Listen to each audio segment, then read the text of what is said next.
O divórcio seria uma opção para um casal cristão que está em crise? Olá, família! Tudo bem com vocês? Comigo está tudo ótimo, graças ao nosso bom Deus. Estou aqui te acompanhando no seu horário de almoço, desejando que você tenha uma ótima refeição.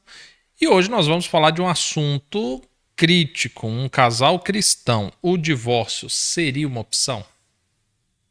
Bem, antes de começarmos, eu já quero dizer para você o seguinte: se inscreva no canal se você ainda não é inscrito.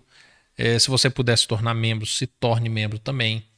E se você quiser conhecer o nosso programa Recomeçar, se porventura você já se separou, então clica, assiste gratuitamente a aula que eu separei para você.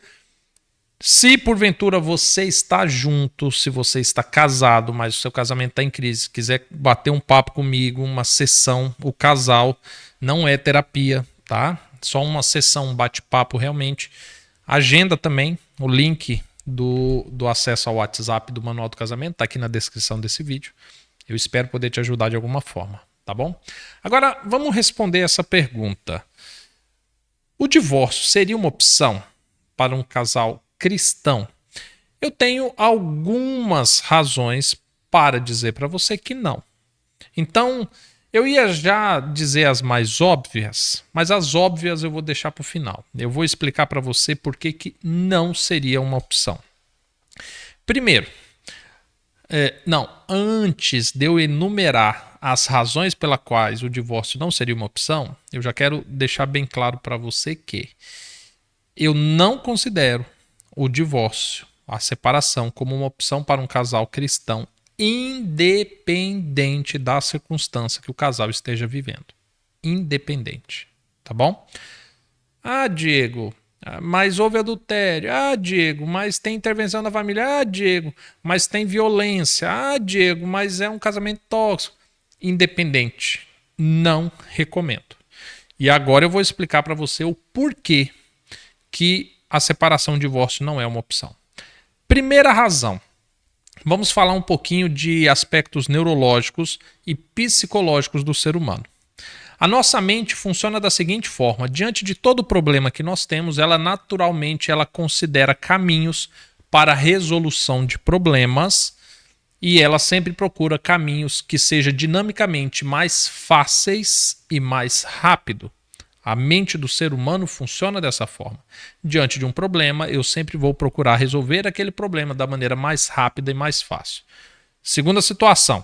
Além de procurar sempre a maneira mais rápida e mais fácil, a nossa mente sempre procura aquilo que é melhor para nós. Se eu tenho um problema e eu consigo resolver esse problema para que ele seja problema para o outro, mas da minha parte isso está resolvido, pronto. A minha mente, naturalmente, ela sempre procura isso. Ela procura o meu bem-estar. Então, se eu não determino princípios, valores que beneficiem terceiros, eu sempre vou agir dessa forma, de maneira egoísta, sempre pensando em mim primeiro. Você quer um exemplo disso? E que vai contrário ao que a Bíblia ensina, mas você vai entender? Você tem um carro e o carro começou a dar problema. O que a pessoa normalmente diz? Meu carro está dando muito problema, eu vou vendê-lo. Certo. Mas vender o carro vai resolver o problema do carro? Não. Vai resolver o quê?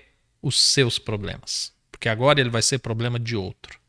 A mente humana, fruto do pecado, sem a intervenção de Cristo, sem os princípios do amor ao próximo, da preocupação ao próximo, do temor do Senhor, ela vai agir dessa forma. Ela vai resolver o problema. Ela quer resolver o problema para si. Então, basicamente, quando a gente lida com conflitos no casamento, a nossa mente, quando considera os caminhos mais rápidos, mais fáceis e que vai me trazer benefício, normalmente é por esses caminhos que a minha mente vai trabalhar. Então, diante de uma situação, eu olho e chego à conclusão: poxa, eu acho que o divórcio, porque o divórcio eu vou ser livre, o divórcio eu vou para a igreja a hora que eu quiser, com o divórcio eu vou cuidar da minha vida, eu vou poder viajar, vou poder fazer isso, fazer aquilo. E com o divórcio eu não tenho mais que lidar com um marido que bebe, que está doente, uma esposa depressiva. A partir do momento que eu considero essa opção, a minha mente vai me levar para essa execução. É simples assim. Então, a primeira razão pela qual eu não posso considerar o divórcio é porque se eu considerar o divórcio, se eu tornar o divórcio uma opção, o divórcio ele vai acabar se tornando numa obrigação. Eu não vou ter paz enquanto eu não me divorciar. Então, inicialmente, eu não posso considerar o divórcio em aspecto nenhum. Eu tenho que ter princípios, eu tenho que desenvolver princípios e valores que me ajudem a resolver problemas sob os princípios do céu. Lembra do princípio do carro, né? Ah, o carro está dando problema, eu vou vender esse carro. Ah, meu marido está dando problema, eu vou me divorciar dele. Ah, minha esposa está dando problema, não me atende mais, eu vou divorciar dela. Não é assim que funciona sob os preceitos cristãos. Se você não é cristão, você não tem o temor do Senhor, obviamente não tem nenhum porquê você estar nesse canal, porque a gente está falando dentro dos preceitos bíblicos. Agora, para casais que não são temores ao Senhor, tementes ao Senhor, tanto faz. Tá? É o cara que compra o carro, que dá só uma lavadinha nele, uma maquiadinha e vende e já fala assim, eu não dou garantia, se estragar é problema seu, e o cara sabe que o carro vai estragar. Ele sabe.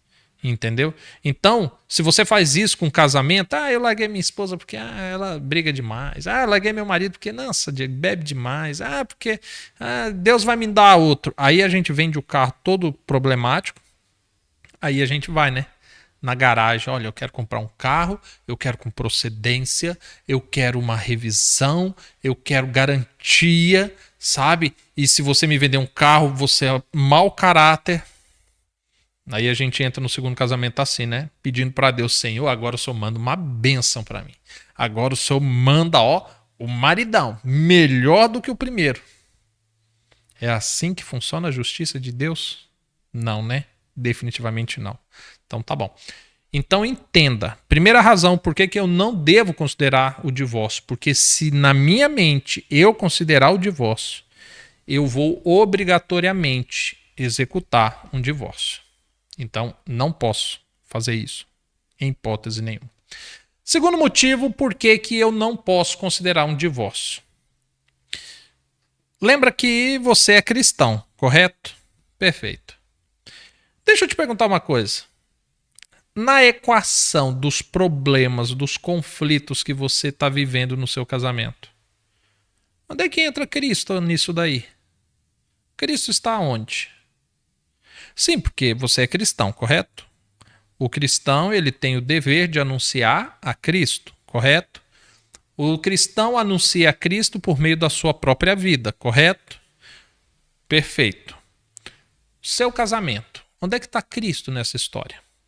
Como é que você vai ter coragem de sair da sua casa com um divórcio debaixo do braço, ir para a igreja, ir para as comunidades para falar de um Cristo que você não obedeceu ele ao perdoar, que você não obedeceu ele a pedir perdão, que você desconsiderou que ele fez você e seu marido, você e sua esposa uma só carne, que ele falou que ele juntou vocês dois para que formasse uma geração piedosa, que ele disse que agora que você é casado, você só é cristão na medida que você é marido e que você é esposa.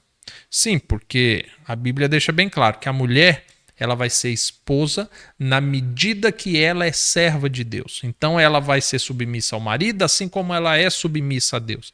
Ela vai tratar o marido como ela trata a Deus. E o homem da mesma forma.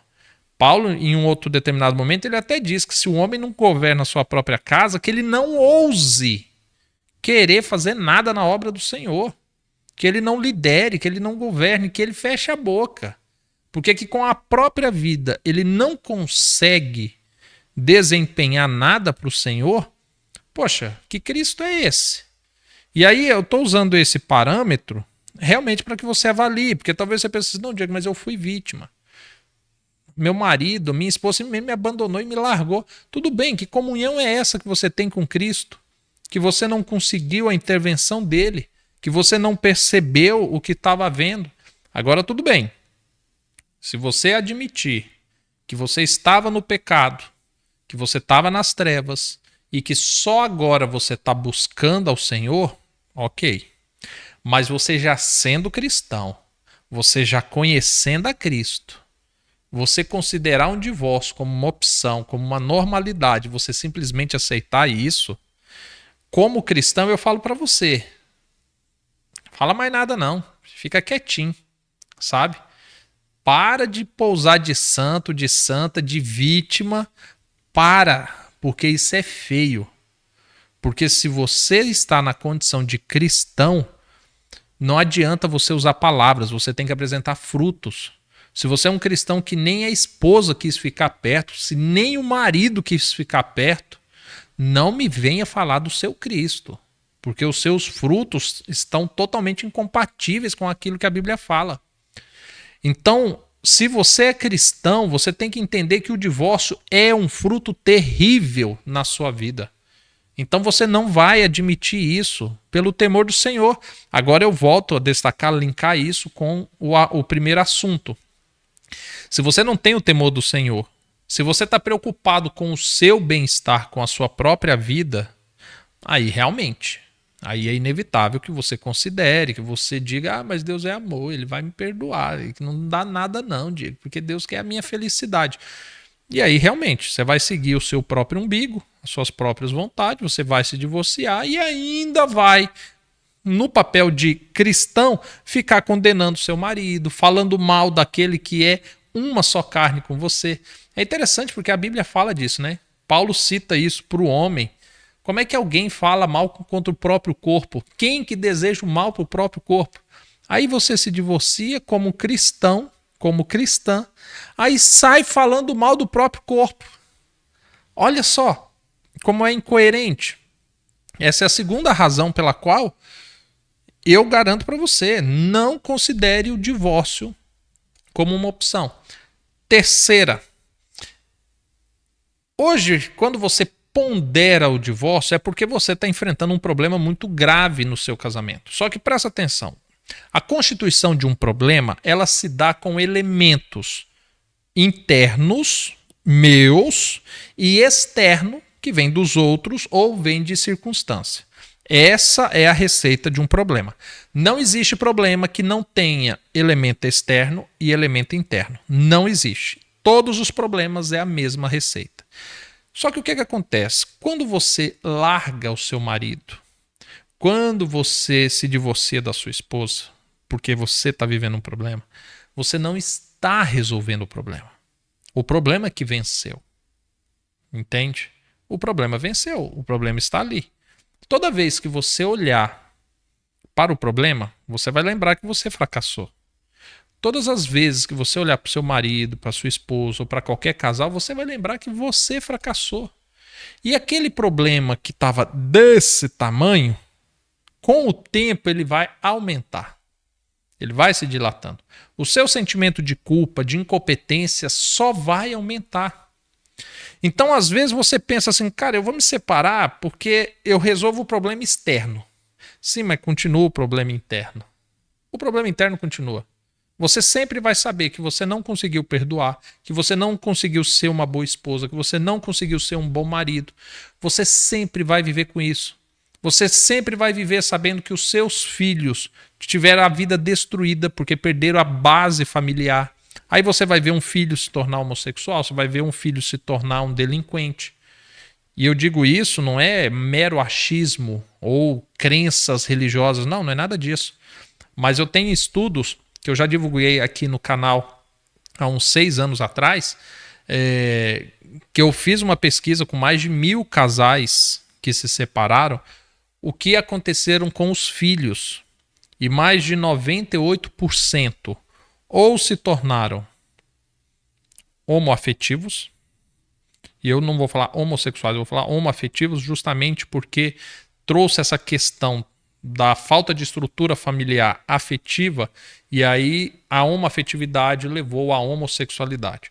Então, mais de 98% ou for para homoafetividade ou foram para um caminho de total desprezo pela família e pelo matrimônio, ou seja, tem uma vida sexual totalmente deliberada, não quer saber de casamento, e se falar em casar também, tanto faz como tanto fez, ou foi para uma delinquência, para uma marginalidade.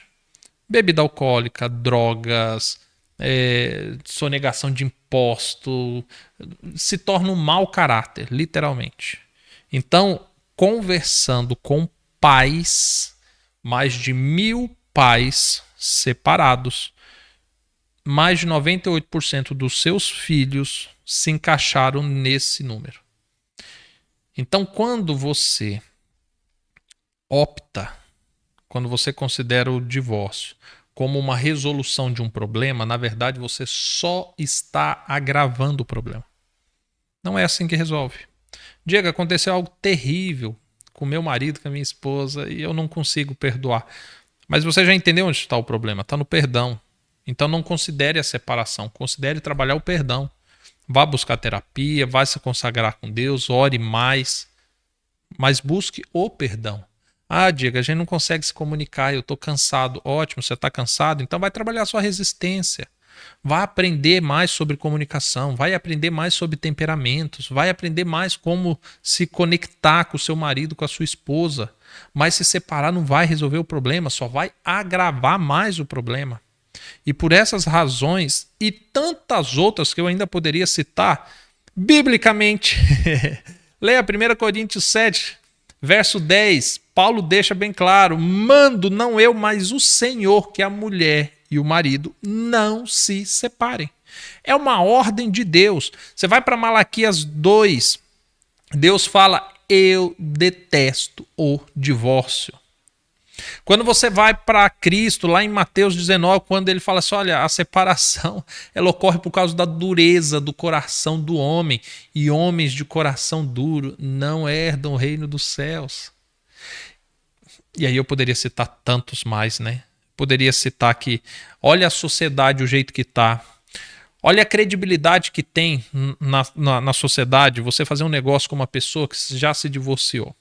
Imagina só, você vai fazer um negócio com uma pessoa, você vai envolver um patrimônio, um bem, um dinheiro. E aí do outro lado, quem está assinando o contrato? Uma pessoa que não cumpriu um compromisso, nem com o envolvimento da família, nem com o envolvimento de Deus, nem com o envolvimento da igreja. Ele não foi capaz de cumprir um compromisso. Como é que vai cumprir com você? Então, olha a moral que fica uma pessoa que abandona esse compromisso. Então eu poderia continuar listando, poderia citar questões traumáticas, os bloqueios e desbloqueios neurológicos que existem quando agora você se dá para novas relações, a maneira com que você entra numa nova relação trazendo a antiga e todos os traumas que se desenvolvem. Nossa, ia ficar um vídeo gigantesco e só ia piorando a situação. Então, você que é cristão, seu casamento está em crise, procure ajuda. Primeiro, procure ajuda em Deus. Se você entender que hoje a sua condição, a sua experiência com Deus está algo tão difícil que você não está conseguindo discernir, procure ajuda de alguém que acredita no casamento, alguém que acredita no matrimônio, alguém que é temente ao Senhor. Porque a partir do momento em que alguém que fala que quer te ajudar e propõe você abandonar sua família, foge dessa pessoa. Foge. A pessoa que considera o divórcio em qualquer circunstância está colocando você acima de Deus, do poder de Deus, do propósito de Deus. Então foge dessa pessoa. Não considere. E eu sei que as pessoas que podem aconselhar você a um divórcio pode ser pai, pode ser mãe, pode ser filhos, pode ser parentes, cunhado, sogro, sogra, colegas do trabalho. Então, fuja dessas pessoas. Invista e acredite no seu casamento. Confie no Senhor, porque Ele é capaz de restaurar casamentos, Ele é capaz de restaurar vidas. É essa a especialidade dele. É para isso que Ele se revelou por meio de Jesus Cristo. Use esse recurso. Considere apenas isso. Se precisar da minha ajuda, se quiser conversar comigo, quiser marcar uma sessão entre casal, eu estou à disposição. Me chame no WhatsApp, aqui no link na descrição desse vídeo. E eu acredito que eu poderia te ajudar pelo menos um pouquinho assim. Não vou resolver seu problema, tá? Mas pelo menos um pouquinho eu tenho certeza que eu poderia te ajudar. No mais, espero encontrar você num próximo vídeo. Que Deus te abençoe. Até mais. Tchau, tchau.